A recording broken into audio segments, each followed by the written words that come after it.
The menu slipped through my fingers like it knew what it was doing.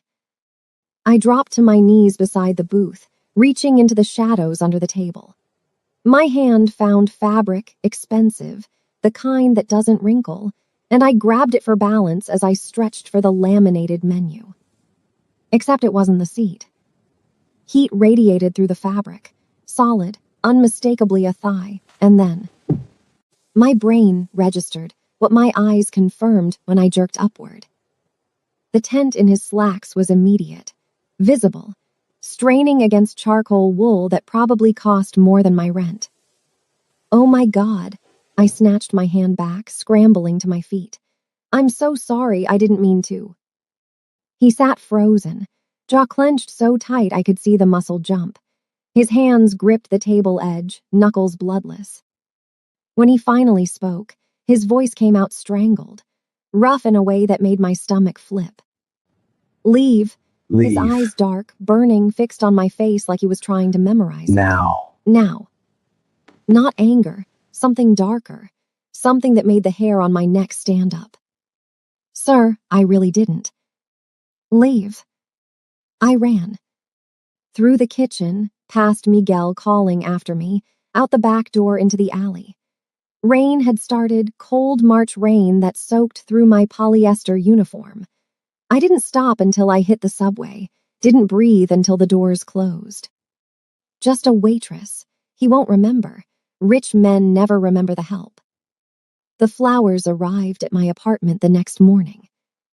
White orchids, 24 of them, no card. I stared at the delivery guy. Wrong address. Unit 4B, Kiara Matthews. He knows where I live. He knows my name. How did he know my name? My apartment number? I didn't take them, closed the door and called my best friend.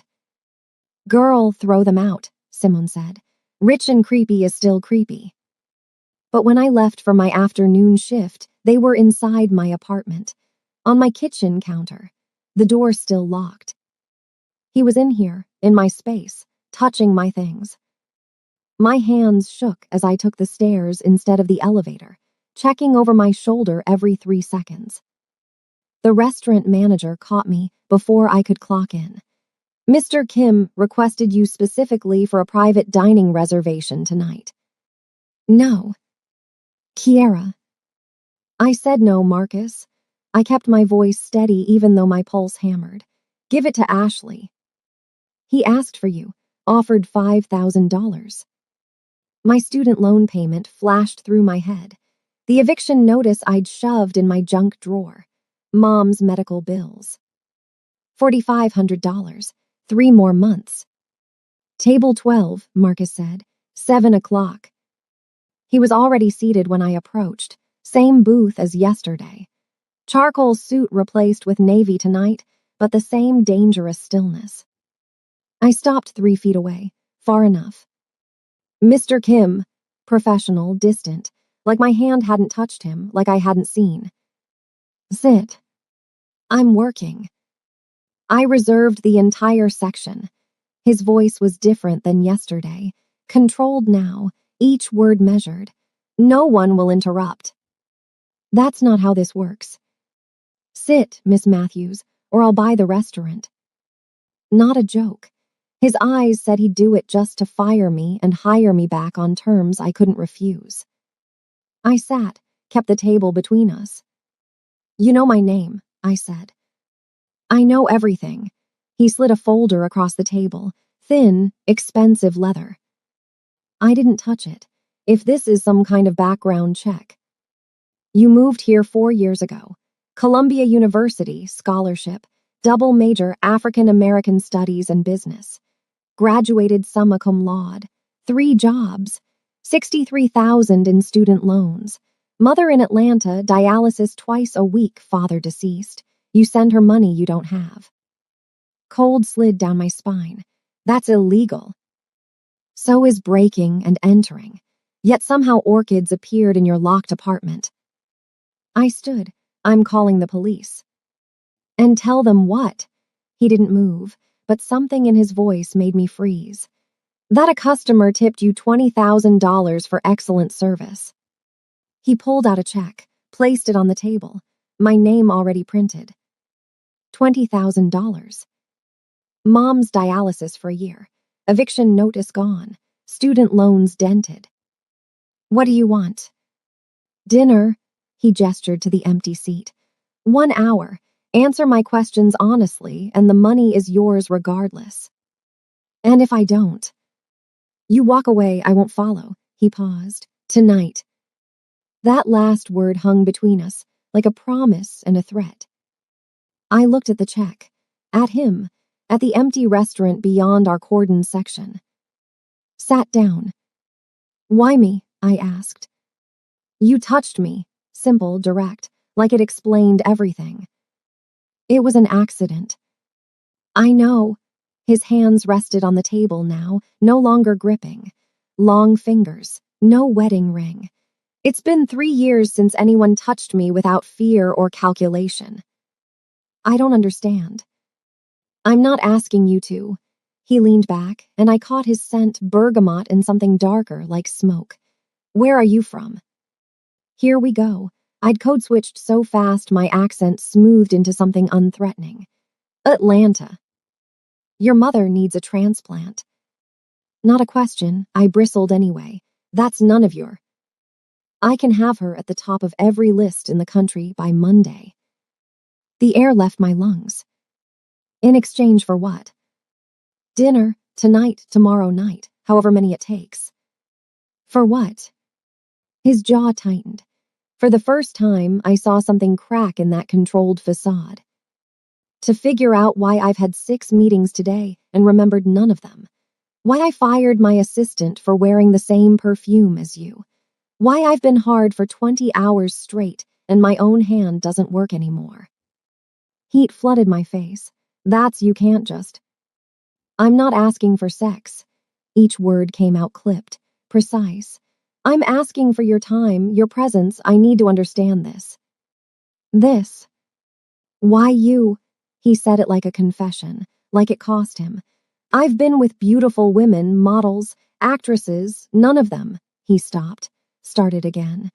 Yesterday, you touched my thigh for 3 seconds and I almost came in my pants like a teenager. Silence stretched. Rain battered the windows. How did you get in my apartment? I own the building. Of course he did. The cameras, I asked. Disabled an hour before the flowers arrived. That's not legal. Neither is what I want to do to you. His eyes locked on mine, dark, consuming. But I won't. Not without your explicit consent, not until you ask me to. Until, not if. I don't date rich men. I'm not asking you to date me. Then what? Let me see you, talk to you, learn why my body responds to you like your oxygen and I've been drowning. The check sat between us. $20,000, Mom's transplant, my loans, freedom. 1 hour, I said. Then I leave. 1 hour. He pulled out his phone, typed something. I've transferred $50,000 to your mother's treatment fund. Whether you stay or go, it's hers. My vision blurred. Why? Because you're about to tell me no. And I need you to know the money isn't conditional. He stood, buttoned his jacket, moved with the kind of grace that came from expensive schools and etiquette lessons. I want you unencumbered when you make your choice. He walked to the door, stopped without turning. My driver will take you home. No one will bother you tonight. A pause. Tomorrow, if you come back, sit in this section, I'll know. Then he was gone. I sat there, hands shaking, staring at the check I hadn't touched, and the phone already buzzing with a notification from my banking app. $50,000, deposited, real. What kind of man does this? The dangerous kind, the obsessive kind. The kind who just bought his way into my head and didn't even need me to say yes. I didn't work the next night. Called in sick, stayed home, deleted 3 calls from an unknown number and 1 text that just said, I understand. On the 3rd night, Simone came over with wine and judgment. He paid off your mama's bills and you're hiding. she poured generously. Baby, at least go see what else he's offering. He's dangerous. He's rich and obsessed. There's a difference. She sprawled on my couch that didn't have bed bugs anymore because I'd finally been able to afford fumigation. You know what your problem is? I'm about to find out. You're scared it's not just him. I looked at her. Don't play. She pointed the wine bottle at me. You felt something when you touched him. That's why you're hiding. I felt horrified. Liar, she grinned. You felt that man's dick jump and your whole body responded. Now you're terrified because what if he's not the only one losing his mind? I barely looked at him. So go look at him. Let him buy you dinner. Let him stare at you like you're the only woman in the world. She refilled my glass. When's the last time anyone made you feel seen? Never. The answer was never. He could be a serial killer. Google his ass. I had extensively. Ji-hoon Kim, 38, CEO of Hanseong Technologies. Billionaire. Philanthropist. Photos of him at galas with beautiful women who all looked the same, tall, thin, pale, not one of them black. He's never dated a black woman, I said. So you'd be his first, Simone shrugged. Maybe that's why he's losing his shit. Or maybe I'm a fetish. Then make him pay for it. She stood, pulled me up. Go to work tomorrow, sit in his section, see what he does. If he's gross, walk. If he's not. She grinned. Get that man to fund your dissertation. I laughed despite myself. You're terrible. Nah, I'm practical. She grabbed her coat. And Kai, wear something that ain't polyester. Let him see you when you're not serving him. After she left, I stood in front of my closet for 20 minutes. This is so stupid. I pulled out the black dress I'd bought for graduation. Simple, elegant, the kind of thing that said I belonged in rooms that didn't want me. I wore my hair natural the next night. Twist out, edges laid, gold hoops. If he wanted to see me, he'd see all of me. The restaurant hummed with the usual Thursday crowd. I clocked in, changed in the bathroom, and walked to section 3. The hostess stopped me in the hallway. Ashley, blonde, usually friendly. You can't wear that. Her eyes scraped over my dress. It's my night off. I'm meeting someone. In the restaurant, Kiara, you know the rules. Staff aren't allowed. I'm not staff tonight. I kept my voice level, professional. The voice I used when white people needed reminding I had a degree. I'm a customer. Right, she didn't believe me. And who exactly are you meeting? Before I could answer, Marcus appeared. She's with Mr. Kim. Let her through. Ashley's face shifted. Surprise, then something uglier. Of course, right this way. Of course, she believes it when he says it. She led me to section 3, to his booth. He was already there. Same booth. Different suit, this one black, making him look like a funeral in expensive wool. His eyes tracked me from across the room, stopped when he saw the dress, the hair, the gold catching light. I felt it like a touch. Shit. My pulse kicked up. Hands went damp. This was stupid, dangerous. I should turn around and... I walked to the booth. He stood. You came back. For dinner. You're not in uniform. You said this wasn't work. Jinja, the word slipped out. Surprise. His eyes tracked down my body and back up, slow enough to make me feel it. You're beautiful. Not you look beautiful, just you are. Heat crept up my neck. Can I sit? Please, he gestured, but his hand shook slightly. I slid into the booth. He sat across from me, and for a moment just stared. What? I asked. I thought you wouldn't come. His voice, rough, honest. I thought I'd destroyed any chance when I told you what I did. You mean the stalking? Yes. You did. I met his eyes. But my mother's dialysis is paid for, and I'm curious. About whether you're actually insane, or just rich enough to think you can buy anything. A smile ghosted across his face. Surprising, real. Both, probably. He poured water with hands that were steadier now. What do you want to know? Everything you didn't put in that file. We talked for 2 hours. He told me about growing up between two countries, never quite fitting in either. About his father's expectations and his mother's silence. About building an empire to prove himself and discovering nothing felt like enough. I told him about Atlanta, about watching my father die from lack of insurance, about choosing Colombia because it was far from everything I knew, about code switching so often I sometimes forgot which voice was real. This one, he said, the one you're using now, this is real. How do you know? Because you just called me out for buying your mother's health care. You wouldn't do that in your work voice. Fair point. The restaurant emptied around us. Marcus dimmed the lights. Still we talked. I need to tell you something, Jihoon said finally. Here it comes. The wife, the girlfriend, the catch. My family, he stopped, started again. My mother is traditional, very traditional. She has expectations. About who you date. Yes. And I'm not Korean. No, he met my eyes. You're not.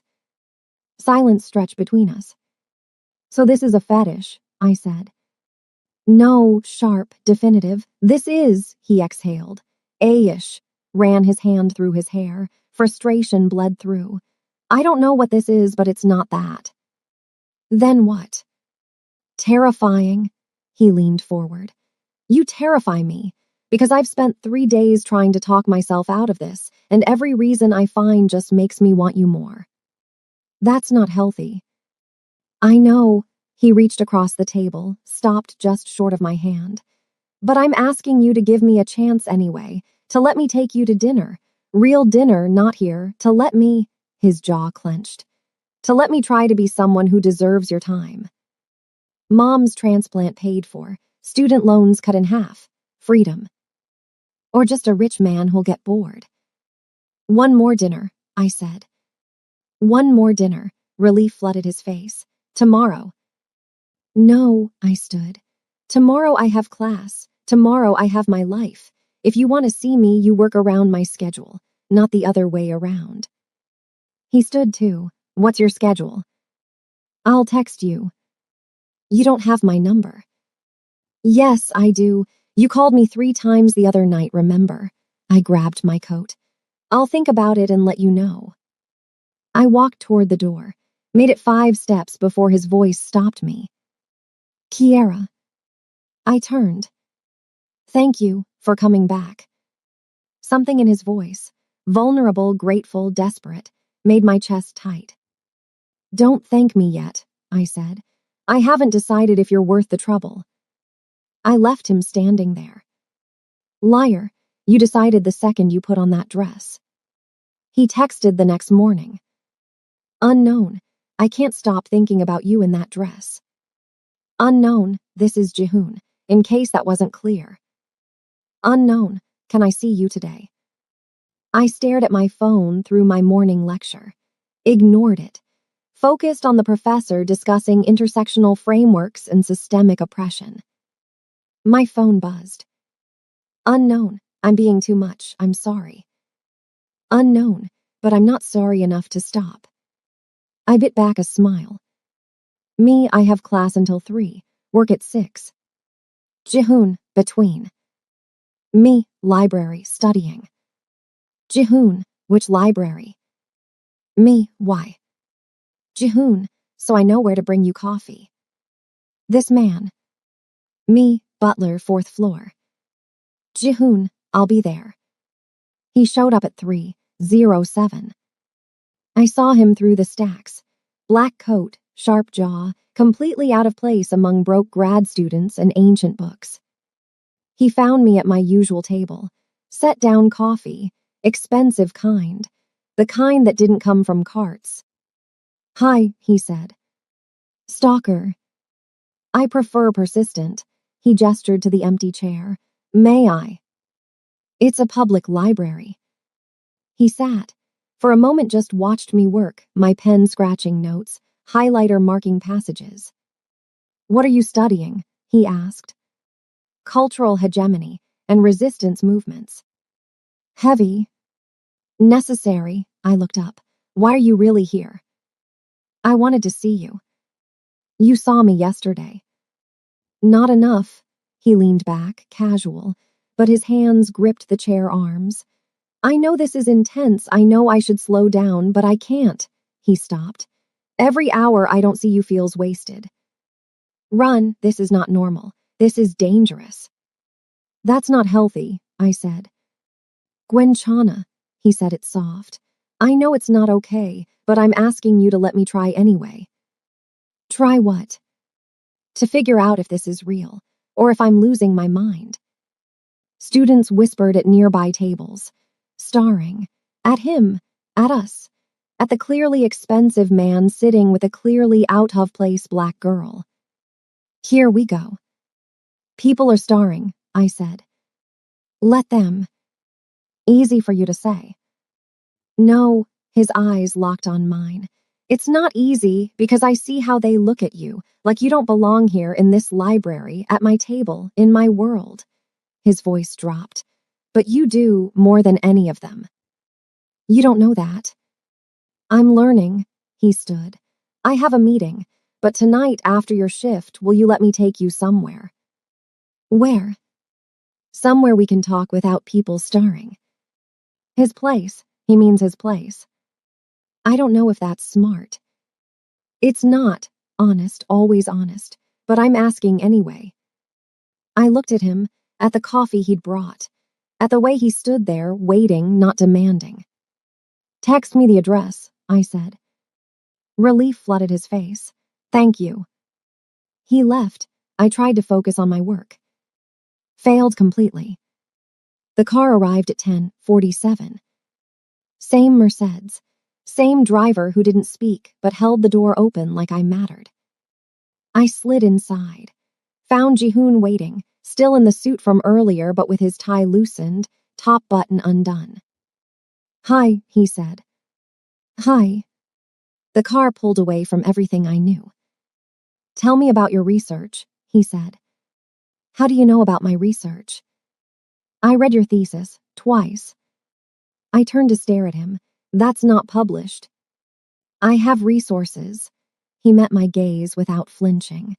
"You argued that respectability politics erode collective resistance while appearing to uplift individual achievement. Your writing is sharp, uncompromising." No one had read my thesis, except my advisor.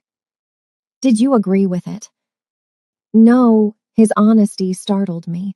"I think individual achievement matters, but your point about the cost, about what we sacrifice to be deemed acceptable," he paused. "That stayed with me." "Why?" He looked out the window. Rain started. Of course it did. "Because I've spent my entire life being acceptable, speaking perfect English, wearing the right clothes, attending the right schools, building the right company." His voice went quiet. "And I'm still not enough for my mother. Still too Korean for America, too American for Korea." "Oh. Is that why you want me?" I asked. "Because I'm the ultimate act of rebellion." "No," he turned back. "I want you because when you touched me, I felt something I haven't felt in years." "What?" "Real." The car pulled through gates, up a drive, into a courtyard. "This is your house," I breathed. "One of them." We went inside. Marble floors, museum art, wealth that didn't announce itself because it didn't have to. "Shoes," he said, towing off Italian leather. I slipped out of my sneakers, suddenly aware of my Target socks with the hole near the big toe. He noticed, didn't comment. Led me deeper. At the base of a sweeping staircase, a man appeared. Older, suit, security probably. He looked at me, then at Jihoon. Spoke rapid Korean I didn't understand. Jihoon's response was clipped, sharp, dismissive. The man bowed slightly, left. "What did he say?" I asked. Jihoon's jaw tightened. "Nothing important." He asked if I was a delivery, didn't he? Silence. Or staff, I laughed, bitter. Of course, black woman in your house must be the help. Kiera. No, it's fine, I'm used to it. I moved past him. Where's this dinner you promised? He caught my wrist, gentle. I'm sorry. You didn't say it. But I brought you into a world where people will. His thumb brushed my pulse point. And I'm sorry for that. I wanted to pull away, wanted to leave. Wanted to stop, wanting the way his touch made my skin hum. What did you tell him? I asked. That you're my guest, and if he ever disrespects you again, he's fired.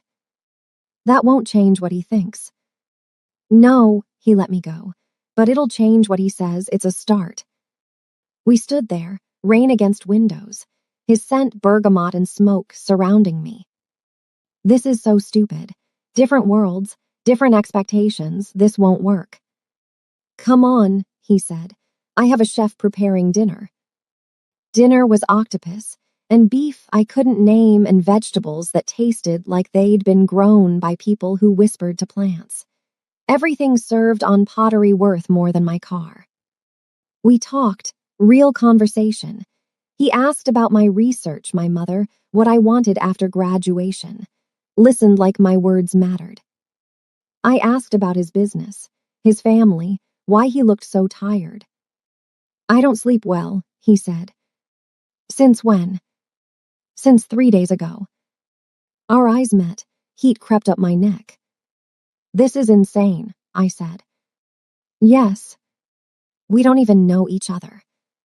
I know you take night classes, that you text your mother every morning, that you eat the same lunch Monday through Friday, turkey sandwich, apple, black coffee, because it's cheap and efficient. He poured more wine. I know you hate that you have to be twice as good to be seen as half as competent, that you're exhausted from explaining your existence to people who'll never understand. I set down my chopsticks. You can't know that from a background check. No, I know it because I've spent 3 days watching you. He didn't look away. Not physically, but I had someone observe your routine, map your movements, report back. That's stalking, yes. Matter of fact. I'm not a good man, Kiera. I'm obsessive and controlling, and I've done things that would horrify you. He leaned back. But I won't lie to you, not about who I am. Thunder rolled outside. The lights flickered. Why are you telling me this? Because if you stay, I need you to understand what you're choosing. His voice dropped. I want you. I've wanted you since your hand touched my thigh, and my body remembered it's capable of feeling something besides rage and ambition. I want to know what you taste like, what sounds you make, whether you'd still look at me with those sharp eyes while I'm inside you. My breath caught. But more than that, he stood, moved to the window. Rain lashed the glass. I want to figure out why you make me feel human again, and that scares me more than anything I've ever faced. I should run. Every instinct screamed it. Instead, I stood, walked to him. Turn around, I said. He did. We stood a foot apart, close enough to feel the heat between us, far enough that the choice was still mine. I need you to understand something, I said. What? I'm not sleeping with you tonight, not next week, maybe not ever. I held his gaze. If that changes your offer, if the money, the dinners, all of this disappears because I won't fuck you, tell me now. I'll leave and we're done. He stepped closer. The money is yours regardless, every penny, whether you touch me again or not. I don't believe you. I know. His hands stayed at his sides, fisted. But it's true. I want you. God, I want you. But more than that, his voice cracked. I need to know this is real. And if sex is what I wanted, I could buy that anywhere. Then what do you want? You, however you'll let me have you. Lightning split the sky. I don't trust you, I said. Good, you shouldn't. I don't know if this is real, or if you're just bored. It's real. I wish it wasn't. If I do this, if I let this happen, it's on my terms. Whatever terms you set. His hands stayed at his sides, trembling now. I'll follow them. You're lying. Probably. Honest again, brutal in it. But I'll try. For you, I'll try to be someone who deserves your time. I reached up, touched his jaw. He closed his eyes, breath shuddered out. What are you so afraid of? I whispered. When he opened his eyes, what I saw there stole my air. That this is the best I'll ever feel, and you'll leave anyway. Mom would kill me. Simone would kill me. I kissed him. Or he kissed me. Didn't matter. Just heat and desperate need, and his hands finally touching me, cupping my face like I might break, pulling me closer like I might disappear. He tasted like wine and rain, and 3 days of wanting. I tasted like clarity breaking through. This was so stupid, so dangerous. I kissed him anyway. His hand slid into my hair, gentle, reverent, like he'd been dreaming of this, and I made a sound that should have embarrassed me. He groaned, pulled back, rested his forehead against mine. Stay, not a command, a plea. Just tonight, sleep in my bed, let me hold you, nothing else, His voice cracked. I need to know this is real. Jihoon. I'll give you anything. Name it, my company, my money, my life. His hands framed my face. Just don't leave yet. That's cashmere. I'm wearing target clearance. This won't work, it can't work. One night, I heard myself say. One night, he kissed my forehead, soft, gentle, nothing like the desperation from before. Thank you. He led me upstairs, to a bedroom that was all dark wood and silk and windows overlooking the city. Gave me clothes that smelled like him, left me alone to change. When he came back, he wore nothing but sleep pants. All lean muscle and golden skin and hunger he wasn't bothering to hide anymore. We lay down in his bed. He pulled me against him, my back to his chest, his arm around my waist, his breath warm on my neck. This is insane, I whispered. I know. We don't even know if we like each other. I know. What happens tomorrow? His arm tightened. Tomorrow, I convince you to stay another night, and another, until you stop asking what happens next. That's not healthy. No, he pressed a kiss to my shoulder, but it's honest. I lay there, his heartbeat steady against my spine, and wondered what the hell I'd just agreed to. One night, I told myself. But as sleep pulled me under, wrapped in bergamot and smoke, and the warmth of a man who'd set his entire world on fire just to watch me burn with him, I knew the truth. One night would never be enough. For either of us.